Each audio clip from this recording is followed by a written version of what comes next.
주 참가요. 첫 번째 강의 시작하도록 하겠습니다. 이번 시간부터 공부하게 될 내용은 이제 지급이자와 관련된 내용입니다. 이 지급이자를 우리 이제 기업회계 기준에서는 이자 비용이라고 이야기를 하죠. 이거 이자 비용이라고 생각하시면 됩니다. 세법에서는 이자 비용이라고 부르지 않고 지급이자라고 부르게 됩니다. 그래서 요거는 기업회계 기준상의 이자 비용을 이야기하는구나 라는 거 먼저 기억해 주시면 되고요. 우리가 이번 시간에 배우게 될 내용은 이런 거예요. 그러니까 손익계산서에 영업의 비용에 이자 비용이 이렇게 적히게 되잖아요. 여기 영업의 비용에 이자 비용 얼마 이렇게 적히게 됩니다. 이렇게 손익계산서에 계상된 이 이자 비용 중에서 얼마만큼의 금액은 법인세법상의 비용인 송금으로 인정을 할 수가 없겠다. 이 내용입니다. 이거 중 일부분만큼은 송금으로 인정하지 않겠다. 이런 내용입니다. 또는 꼭 이렇게 손익계산서에만 계상되어 있지는 않고요. 저기 그 재무상태표에 자산 등으로 계상이 되어 있는 경우도 있어요. 마치 우리 예전에 접대비 배웠을 때 그 내용 기억하시나요 혹시? 자산으로 계상되어 있는 접대비도 있었잖아요. 이때는 접대비를 부인하게 되면은 그 자산에 대한 취득원가도 부인되기 때문에 접대비 부인 세무조정과 함께 자산에 대한 감액 조정까지도 같이 이제 행해졌던 거 그거 기억나시죠? 그런 것과 이제 비슷한 내용도 등장을 하게 됩니다. 자, 어쨌든 기본적인 논리는 이렇다라는 거를 기억을 하시고요. 지급이자 송금불산입은 우리 이제 크게 채권자 불분명 사채이자 비실명 채권증권의 이자 그리고 건설자금이자 업무무관자산에 대한 지급이자 이렇게 크게 네 가지의 파트로 구성이 된다라고 기억을 하시면 될 것 같아요. 자, 먼저 그럼 지급이자라는 게 무엇인지 한번 보도록 할게요. 일단 뭐 위에서 설명드렸다시피 지급이자라는 건 이자 비용이다. 뭐 더 설명드릴 내용은 사실 없고요. 자, 원칙을 보시면 당연히 송금으로 인정이 됩니다. 이게 기업이 운영을 하다 보면 차입은 거의 어떻게 보면은 당연히 차입을 해올 수밖에 없는 이제 사정들이 발생이 되게 되고요. 기업이 이 본연의 업무를 수행함에 있어서 자금이 부족해서 금융기관 등으로부터 차입을 해왔어요. 그러면 그거 업무와 관련된 차입이잖아요. 그렇죠? 그러면 이 차입금에 대한 이자 비용이 나갔을 때 그것도 당연히 업무와 관련된 비용으로서 법인세법상의 송금으로 인정이 됩니다. 하지만 예외적으로 다음의 네 가지의 이자 같은 경우에는 법인세법상의 법인세법상의 비용인 송금으로 인정을 받을 수가 없습니다.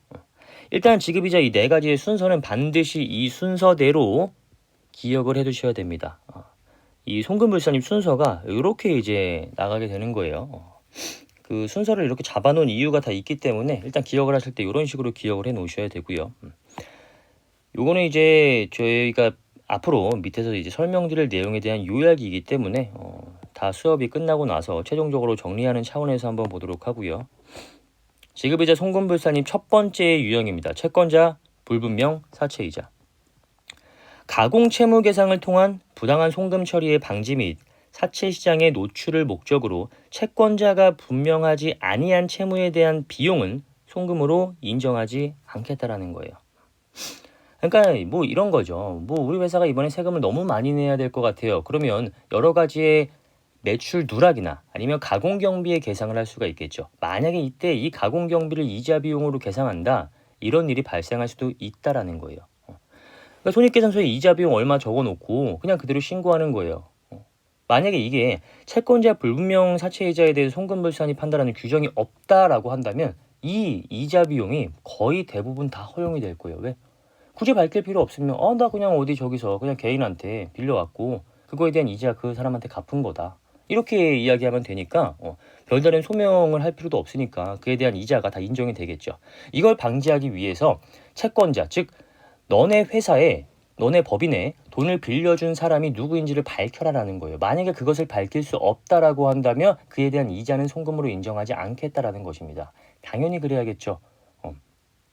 돈을 꺼준 사람을 누군지 밝힐 수 없다라는 건 그 비용이 가공 비용일 가능성이 굉장히 높다라는 거잖아요. 지금 이 말 이해 가시겠어요? 그러니까 막 가라로 이자 비용 막 넣어놓고 세무서에서 이거 이자 비용 왜 이렇게 들어갔습니까? 저기 그 아무개한테 돈 빌려가지고 그에 대한 이자 낸 거예요. 그 아무개가 누굽니까? 그거는 내가 밝힐 의무가 없지 않나요? 이런 식으로 말해버리면 제대로 된 경비를 세무서에서 책정할 수가 없는 거잖아요. 그런 걸 방지하기 위해서 채권자를 밝힐 수 없는 이자다라고 한다면 가공경비로 추정을 하겠다. 그래서 그에 대한 이자는 송금으로 인정을 하지 않겠다라는 겁니다. 이해 가시겠죠? 자, 그럼 채권자 불분명 사채이자에 대한 범위를 한번 보도록 할게요. 채권자의 주소 또는 성명을 확인할 수 없는 차입금, 그 이름을 모른다라는 거죠. 또는 채권자의 능력 및 자산 상태로 보아서 금전을 대여한 것으로 인정할 수 없는 차입금. 예를 들어 가지고 우리 법인을 뭐 내가 운영하고 있는데 내 아들이 또는 내 딸이 지금 뭐 예를 들어 가지고 만 2세라고 해볼게요. 2세. 만약에 돈을 빌렸다라고 이제 이자 비용으로 딱 계상을 해놨는데 세무서에서 얘기를 한 거예요. 이제 이거 돈 누구한테 빌렸냐? 제 딸한테 빌렸습니다. 딸이 몇 살인데요? 3살입니다. 말이 안 되는 이야기잖아요. 이런 거를 가공경비를 계상하지 않게 하겠다라는 것을 자꾸 이제 표현해주고 있는 거죠. 세 번째로 채권자와의 금전거래 사실이나 거래 내용이 불분명한 차입금. 실제로 우리가 돈을 빌려줬다라고 한다면 통장에 그 금액이 남겨져 있겠죠. 또는 차용증이 작성이 되어 있겠죠. 아니 돈 빌려주는 사람이 바보도 아니고 그 대부분 이제 법인이 자금 유통을 위해서 돈을 꾸는 경우면 그 금액이 큰 거겠죠. 뭐 100만 원, 200만 원 꾸는 경우는 없을 거 아니에요. 그렇죠? 금액이 보통 크단 말이에요. 그 큰 금액을 빌려주면서 차용증을 쓰지 않거나 아니면 금융기관의 거래를 하지 않는 경우는 없을 거예요. 그러니까 막말로 현금 뽑아가지고 그냥 현금 1억 뽑아가지고 그 법인에 현금 1억 빌려주는 이런 경우는 거의 없을 거란 말이죠. 그렇죠? 설사 그렇다 하더라도 반드시 차용증이나 공증은 받아놨을 거란 말이에요. 그러니까 이런 게 확인이 안 된다라고 한다면 그에 대한 이자는 송금으로 인정할 수가 없겠다라는 내용이고요. 자, 그 다음에 두 번째입니다. 요거는 이제 금융실명제 정착을 목적으로 개인의 이자 소득자를 파악해서 근로소득 종합과세의 근거자료로 확충하기 위해서 비실명의 채권자에게 지급하는 이자는 송금 불산입한다라는 겁니다. 그러니까 실명을 밝힐 수가 없는 그러한 이제 비실명 채권 이자는 이자 비용으로 인정하지 않겠다라는 거예요. 근데 요거는 이제 요런 의미죠. 그림으로 표현을 해보면 채권자가 이렇게 있고요. 이게 애플 펜슬이 싸구려인가요? 이게 왜 이렇게 잘 안 써지죠? 계속.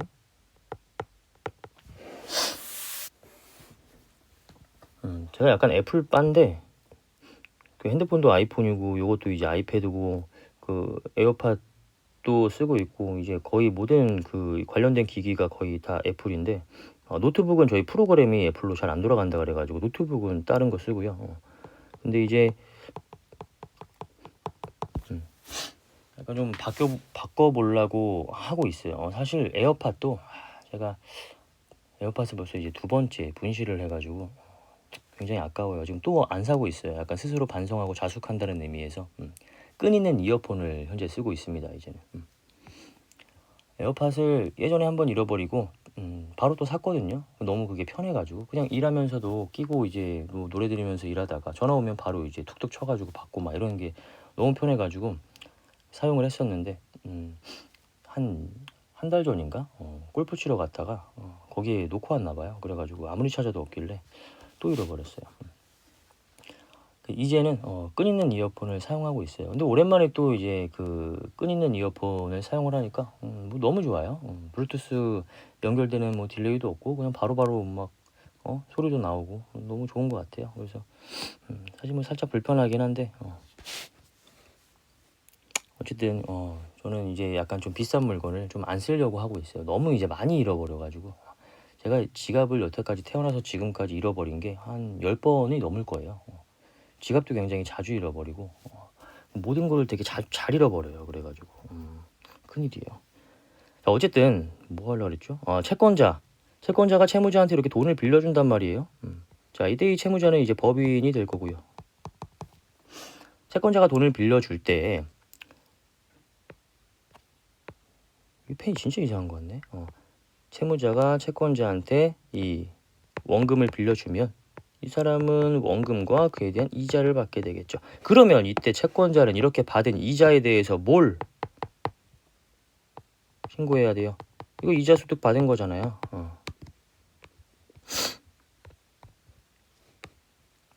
이렇게 이자 소득을 받게 된 것이기 때문에 이 채권자는 이자 소득을 신고하셔야 됩니다. 왜? 얘는 이자 비용으로 그만큼 법인세를 낮췄잖아요. 그럼 국가 입장에서 한 사람한테 비용이 발생됐으면 다른 사람한테는 소득이 발생이 됐겠죠. 그쵸? 그래야 되는데 비용 얘는 인정받아가지고 소득세 낮췄는데 얘는 이자 소득세 신고 안 한다? 라고 한다면 국가 입장에서는 이거 조세 채권의 확보가 제대로 안 된 거잖아요. 그쵸? 그래서 그 아달이라고 하면 안 되죠. 그 왁구도 안 되죠. 그 뭐라 그래? 대칭을 마치기 위해서 얘 이자 소득으로 과세를 하겠다라는 거예요. 그러니까 채권자를 밝혀라. 이름 없는 채권자에 대한 그러한 이자 비용은 인정하지 않겠다. 얘 채권자 밝혀가지고 얘한테 나도 이자 소득으로 과세를 할 거다. 이런 측면에서 국가가 이런 이제 비실명 채권증권에 대한 이자, 금융실명제 정착을 목적으로 이렇게 해서 정해놓은 거죠. 그래서 비실명 채권증권의 발행법인이 직접 이자 할인액 등을 지급하는 경우에 그 지급 사실이 객관적으로 인정되지 않는다라고 한다면 그 금액 또한 대표자 상여로 송금 불산입하고 있습니다. 우리 이제 앞에서 봤던 채권자 불분명 사채 이자, 채권자가 있는지 없는지 모르겠다 이거랑 채권자의 이름을 밝힐 수 없는 비실명 채권증권에 대한 이자, 요것들은요 둘 다 대표자에 대한 상여로 이렇게 처분을 하고 있습니다. 그에 대한 책임을 누구한테 지워요? 대표자한테 지우겠다라는 거죠. 경비가 들어갔는데 그 경비에 대해서 소명을 하지 못한다. 그거에 대해서는 대표자 너한테 책임을 지우겠다. 너의 근로소득세를 더 내게 하겠다. 이런 이제 제재였죠. 하지만 여기서 기억하실 거 원천징수세액은요. 기타 사회 유출로 소득 처분하고 있습니다. 이거 꼭 기억하셔야 돼요. 우리 원천징수세액 같은 경우에는 그 별도의 대표자한테 추가적인 페널티를 주지 않겠다라는 거예요. 페널티는 그에 대한 이자까지만 이제 페널티를 주는 거고, 그에 대한 원천징수세액은요. 기타 사회 유출로 이제 그로써 세금 그 과세를 부과를 마무리하겠다라는 취지로 기억을 해주시면 될 것 같고요. 자, 그 다음에 이제 세 번째로 나오는 게 건설자금 이자예요. 사업용 유형 무형자산의 건설 등에 사용하기 위한 목적으로 차입한 차입금에 대한 이자 비용은 건물 등의 자산원가에 산입하여야 한다라는 거죠. 그러니까 우리가 이제 차입을 해왔어요. 근데 이 차입을 왜 해왔냐 하면 건물을 지어야 되는데 돈이 모자라가지고 차입을 해온 거예요. 자, 그러면 어때요? 일단 분개를 해보면 자, 현금 이렇게 들어왔을 거 아니에요. 뭐 차입금. 이 글씨가 좀 안 이뻐도 이해해 주세요. 이게 지금 손을 대고 쓰면 이게 애플펜슬이 잘 인식이 안 돼가지고. 자, 그리고 나서 뭐가 발생해요? 차입금에 대한 이자가 발생하겠죠. 이런 식으로. 근데 이게 이자가 그냥 차입을 해온 게 아니라 건물을 짓기 위해서 차입해온 거예요. 그럼 어때요? 건물에 대한 부대 비용이 되겠죠. 자산을 취득하기 위해서 어쩔 수 없이 들어간 비용은 자산의 취득원가에 가산을 합니다. 그러한 비용들을 우리는 부대 비용이라고 표현하고 있는 거고요. 이 건물을 지을 때 돈이 부족해가지고 차입을 해왔어요. 차입을 해보다 보니까 그에 대한 비용이 나가게 되죠. 결국 뭐예요? 이 이자 비용은 건물을 짓기 위해서 들어간 부대 비용이 되는 거예요. 아시겠죠? 그래서 이 이자 비용, 요거는요. 그냥 이자 비용으로 머물러 있으면 안 되고 건물의 취득원가에 들어가게 됩니다. 자, 대상 자산 한번 볼게요. 사업용 고정자산, 즉 유형자산과 무형자산의 매입, 제작, 건설에 들어간 이자 비용에 대해서만 자본화라는 것을 해주고 있어요. 자본화는 뭔지 아시죠? 지금 제가 한 회계 처리가 자본화 회계 처리예요. 비용을 자산의 취득원가에 넣는다. 이게 자본화라는 겁니다. 자, 어쨌든 유형자산, 무형자산, 즉 사업용 고정자산에 들어간 그러한 이자 비용만 그 유형자산이나 무형자산의 취득원가에 산입을 시킬 수가 있는 거고요. 재고자산을 취득하기 위해서 차입을 해왔다. 투자자산을 취득하기 위해서 차입을 해왔다. 이런 것들은 인정이 되지 않습니다. 이거 꼭 기억하셔야 되고요. 자, 그 다음에 자본화 대상 차입금 이자를 우리는 이제 두 가지로 유형을 구분하고 있어요. 특정 차입금 이자와 일반 차입금 이자입니다. 특정 차입금 이자라는 건 방금 제가 이제 예로 든 거와 같아요. 건물을 우리가 지어야 되는데 예를 들어서 건물을 짓는데 뭐 10억이라고 해볼게요. 10억이 있어야 되는데 내가 현재 7억밖에 없어요. 그러면 추가적으로 3억이 필요하죠. 그래서 3억을 대출을 해봤어요. 그 3억에 대한 이자 비용이 나간다. 그 이자 비용은 특정 차입금에 대한 이자입니다. 그 차입의 목표가 분명해요. 뭐 건물의 건설. 자, 특정 차입금이라는 건 사업용 유형 무형자산의 건설 등에 사용하기 위한 목적으로 특정하여 차입한 자금입니다. 반대로 일반 차입금은 그냥 일반적인 목적으로 차입한 차입이에요. 특정 차입금이 건설자금 규모보다 적은 경우에 해당 차액만큼 일반 차입금을 사용한 것으로 보아 해당 부분을 자본화하게 되는 것입니다. 그러니까 이런 거죠. 예를 들어 가지고 건물을 짓는데 방금 제가 말씀드린 것처럼 건물 지을 때 10억 원이 들어간다. 근데 현재 내가 7억 원을 예금으로 보유를 하고 있다. 그러면 추가적으로 얼마가 필요해요? 3억 원이 필요하겠죠. 이 3억 원을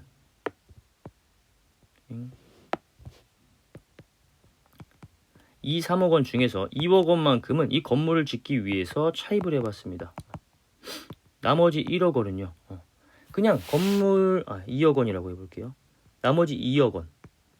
원래는 1억 원이 부족한 건데 그냥 2억만큼 차입을 했어요. 이거는 건물을 짓고 뭐 남게 되면은 그냥 뭐 우리의 일반 운영 자금으로도 좀 이게 여유롭게 쓰기 위해 가지고 한 2억 원을 넉넉히 차입을 해오게 된 거예요. 이때 이 2억 원만큼은 실제로 건물을 짓기 위해서 차입한 이자이기 때문에 요거는 이제 특정 차입금에 대한 이자라고 부르고요. 얘는요. 건물 짓기 위해서 차입해 온 것만은 아니잖아요. 특정해서 차입해 온 건 아니잖아요. 얘는 그냥 여유롭게 자금을 운용하고 싶어가지고 차입을 해온 거예요. 얘를 이제 일반 차입금에 대한 이자라고 합니다.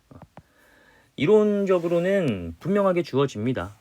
이것이 특정 차입금에 대한 이자고 이것이 일반 차입금에 대한 이자다. 이렇게 주어지던지 아니면 이 차입금 중에서 얼마만큼은 이 건물에 사용하기 위한 목적으로 특정해서 차입한 금액이다. 이렇게 분명하게 이야기를 해줍니다. 그래서 뭐 이론적으로는 헷갈릴 이가 없겠죠. 실무적으로는 그 차입한 내용 서류 보시고 그냥 구분하시면 되는 거고요. 자, 일단 그러면 특정 차입금과 일반 차입금이 뭔지는 알았어요. 그렇죠? 그럼 특정 차입금의 이자 비용은 강제적으로 자본화를 합니다. 이 2억 원에 대한 이자 있죠. 이 2억 원에 대한 이자는 그냥 무조건 건물의 취득원가에 산입을 시키셔야 되는 거예요. 하지만 일반 차입금 이자는 차입금을 이제 이자 비용을 자본화할지 하지 않을지를 선택을 할 수가 있습니다. 건설 자금에 충당한 차입금의 이자 중에서 일반 차입금 이자는 송금에 산입하지 아니할 수 있다라고 나와 있죠. 선택 적용입니다. 얘는 무조건 해야 한다고 산입한다라고 끝나는 거고 얘는 선택할 수 있다라는 거. 그러니까 일반 차입금의 이자는 여기까지 내가 이렇게 딱 회계처리를 해놨어요. 그 다음에 특정 차입금의 이자는 요 분계를 반드시 하셔야 되는 거고 일반 차입금 이자는요 이 분계를 생략할 수가 있다라는 거예요. 무슨 말인지 아시겠죠? 이자 비용을 그냥 이자 비용으로 내둘지 아니면 건물의 원가에 산입을 할지 그거는 그냥 본인의 선택에 맡기겠다. 이러한 내용입니다. 자, 그러면 우리가 이제 여기서 만약에 문제에서 이렇게 이제 나오는 경우가 있어요. 보통 이제 이런 경우 많이 나오죠. 세부담 최소화를 가정할 경우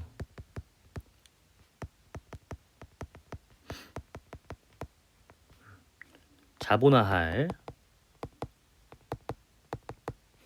이자 비용을 구하시오. 문제에서 이렇게 출제가 될 수가 있거든요. 자, 이랬을 때 특정 차입금 이자는 뭐 선택의 여지가 없으니까 얘는 그냥 무조건 다 자본화해야 되는 이자로 골라내셔야 되고요. 그 다음에 일반 차입금 이자는 자본화를 해야 될까요? 말아야 될까요? 일반 차입금 이자는 자본화하면 안 되겠죠. 자본화라는 건 뭐예요? 비용을 그만큼 줄이고 자산을 그만큼 증가시키겠다. 그게 자본화입니다. 비용을 줄이게 되면 이익이 늘어나게 되잖아요. 그러면 세금이 더 많아지게 되잖아요. 그래서 일반 차입금 이자는 선택 적용이 가능한데 만약에 문제에서 세부담 최소화라는 가정을 했다라고 한다면 일반 차입금 이자는 자본화를 하시면 안 됩니다. 그냥 이 위에 두 번째 분계까지 여기까지만 하시면 되는 거예요. 이자 비용을 그냥 이자 비용으로 냅두시면 돼요. 어떠한 일을 하지 않으셔도 되는 거예요. 이 자본화, 이게 이제 자본화 분계거든요. 비용을 줄이고 자산을 늘리는 거. 이러한 일을 하지 않으시면 되는 거예요. 아시겠죠? 요것도 하나 꼭 기억해 두셔야 돼요. 그래서 실무에서는 일반적으로 일반 차입금 이자는 많이 자본화하지 않습니다. 귀찮기도 하고요. 이거 하게 되면 세금 더 많이 나오는데 이거 뭐 하랍니까? 자, 그리고 이제 세 번째, 그러면 건설자금 이자의 계산을 한번 보도록 할게요.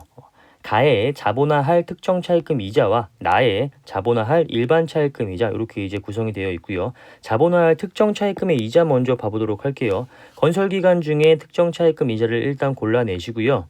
그 특정 차입금의 일시예금에서 생기는 수입 이자는 차감을 하게 됩니다.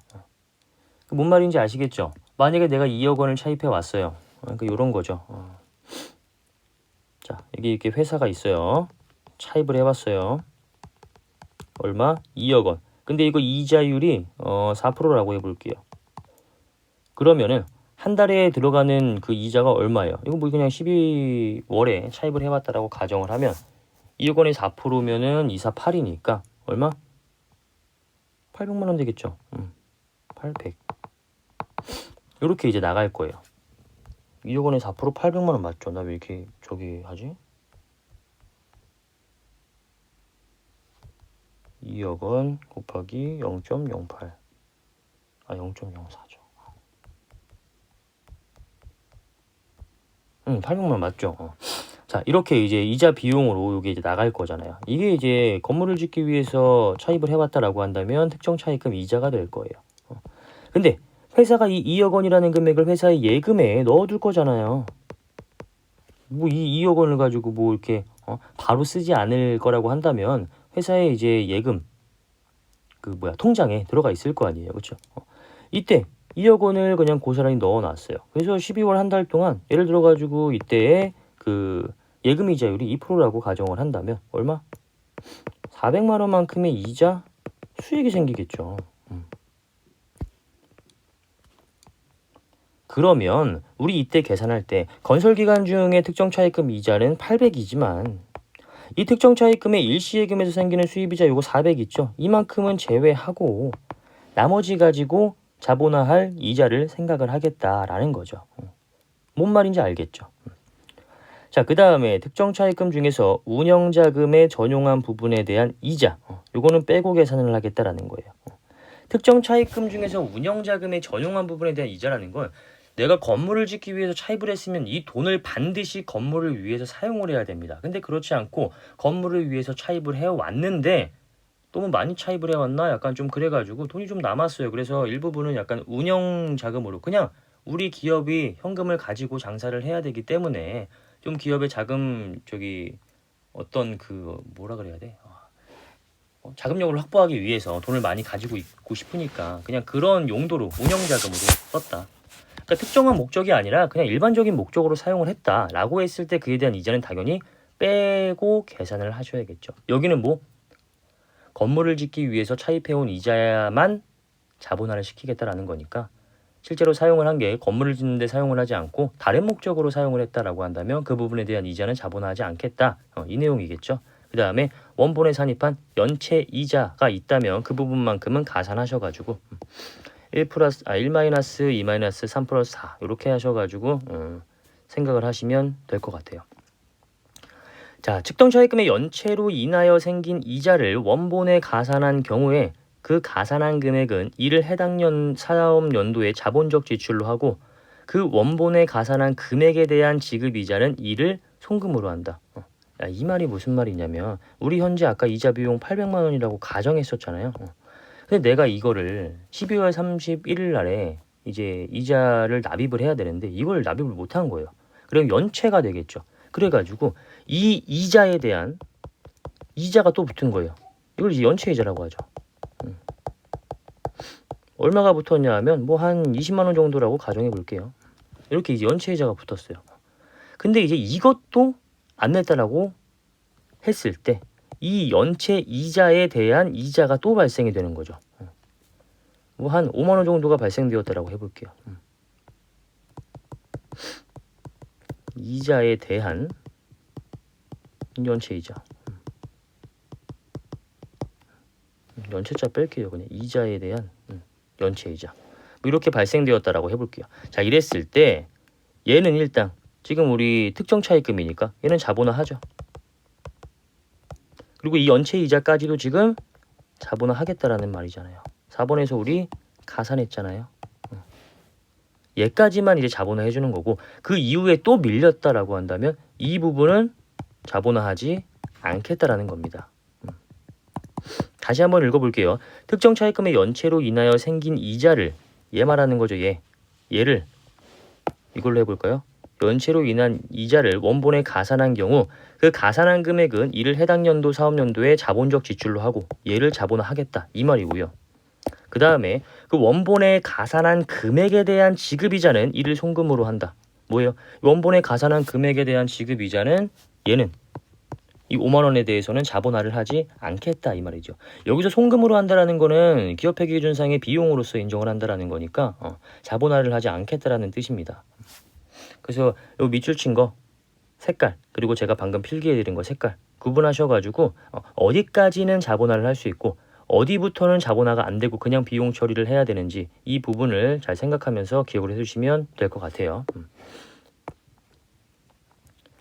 자, 자본화 대상 기간이 나옵니다. 여기부터는 우리 조금 쉬었다가 이어